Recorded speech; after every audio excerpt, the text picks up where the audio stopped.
Hey visionaries, how's it going? My name is Neil Nunez, and today I'm going to show you how you can make and save money by taking product photography in your own home.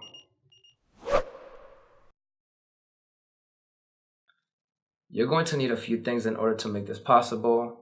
You're going to need a poster board or poster paper, a foam board, some clips or some tape, as well as a light source. I like to use a continuous light source because I can see the shadows of the object I'm actually shooting prior to pressing the trigger. You're also going to need a camera, something you can take pictures with. I usually use my Nikon, however today I will also be using my cell phone camera.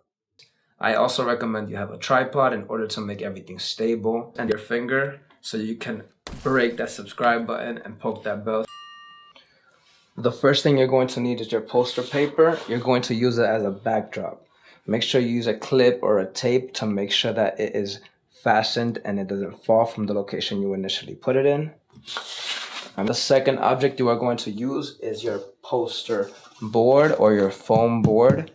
It is going to be used as a reflective source for the light, like a white wall.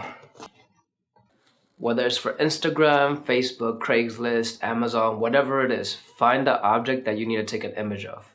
Place it somewhere on the poster board. Product, check. Light, check. And if you want, you could also use a little tripod to hold your light.